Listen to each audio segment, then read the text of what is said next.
The candlelight danced gently between us, casting a soft, golden glow that carved delicate shadows across her face. Lauren, my wife, looked stunning, wrapped in a crimson dress that traced her silhouette perfectly. Her lips curled into that familiar smile, the one I had fallen for 10 years ago.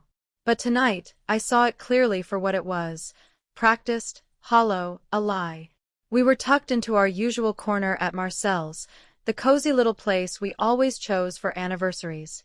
Around us, the low hum of conversation mingled with the clinking of wine glasses and the distant laughter of couples in love. Everything felt idyllic. Too idyllic. I slowly swirled the wine in my glass, the weight of a decade settling heavily on my shoulders. Something felt wrong, like thunder rumbling just beyond the edge of the sky. Then she set her fork down. "I've been cheating on you for 2 years," she said. There was no sting. No fire. Her words landed flat, calm, intentional. A brief pause. "I'm leaving you." Lauren leaned back, eyes on me, waiting. She was braced for the heartbreak, the begging, the unraveling. She was prepared to see me fall apart. Instead, I smiled. I lifted my glass and tipped it in her direction. My voice steady, I said, "To your new beginning." Her polished composure cracked, only slightly, but enough. And then the door to the restaurant opened. Her eyes moved to it, and her face paled in an instant. She froze, her gaze locked onto the one person she never thought she'd see tonight. Ethan. Her lover. My best friend. Her breath hitched. Her fingers tightened around her wine glass. She turned to me slowly, a dawning horror creeping into her expression. This wasn't chance. "No," I said calmly. "It's not a coincidence." Ethan wasn't alone. Julia, his wife, walked in beside him, those piercing green eyes scanning the room, unaware of the storm waiting to strike and shatter everything she believed. I had made sure of that. Lauren's lips parted, a silent plea surfacing. "Don't," she whispered, but I had no more grace left to offer. I turned, locking eyes with Ethan. I raised my glass again. He frowned, confusion flashing across his face. Then his eyes followed mine to Lauren, and his expression drained of color. "Game on," I murmured. "Hey, man," I called out, my tone light, effortless. "What are the odds?" Ethan froze. Julia glanced at him, puzzled. Lauren's hand shot out and gripped my wrist. "Please," she hissed. "Not like this." But that's the thing about betrayal. You don't get to choose how the truth is revealed.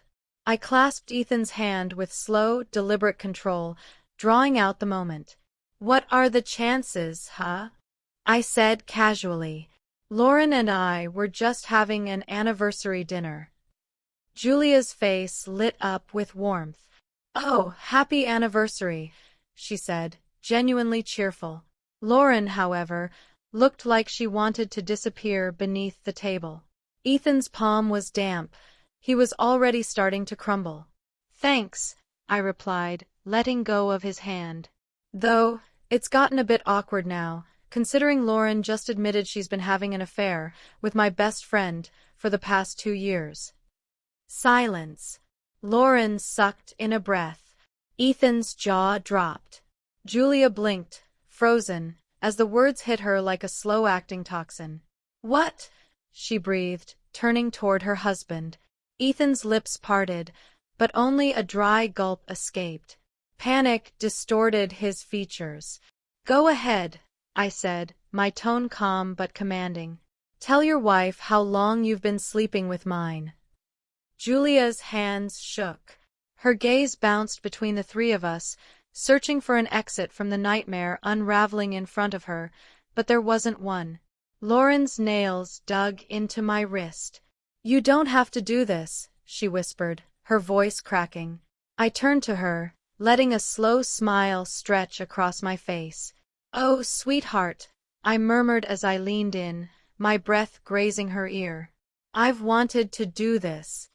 Julia's expression cracked. How long? She asked, her voice raw. 2 years, I answered before Ethan could lie. Lauren recoiled like I'd struck her.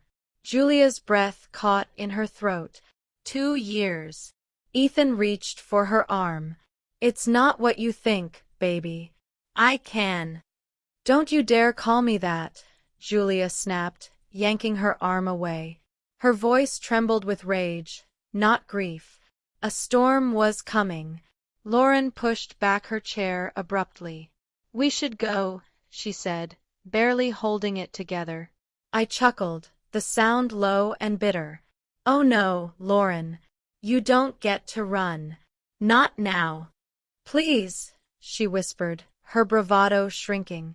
I tilted my head, voice cool and razor-sharp. Did you hesitate when you were sneaking off to hotel rooms with my best friend? She couldn't answer.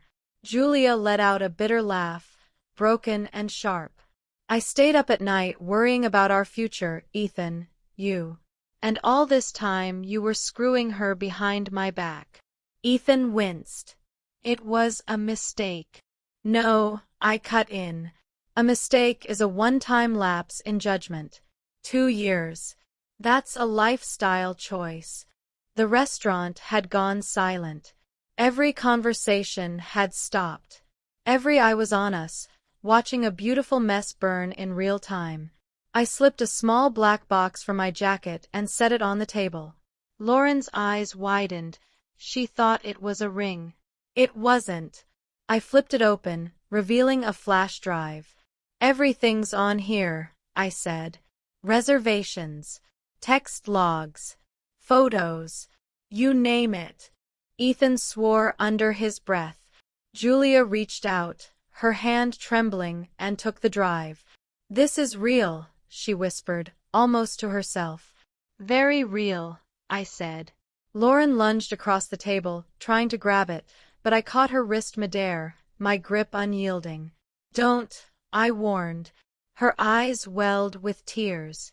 You set this up, she accused, voice shaking. Damn right I did, I said. Ethan turned to Julia, desperation in his voice. Please, we can work through this. No, she said sharply, her voice cold and clear. She held the flash drive like a blade. We're done.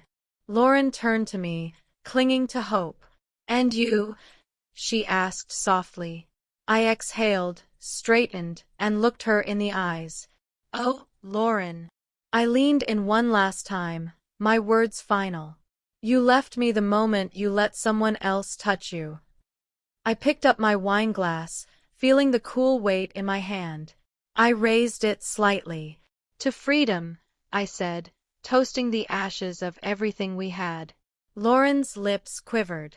Ethan slumped in his seat. Julia turned on her heel and walked out without a single look back. I followed her into the cool evening air. And as the night wrapped around me like a long-awaited embrace, one truth settled in my chest, clear, simple, and liberating. I wasn't shattered. I was finally free.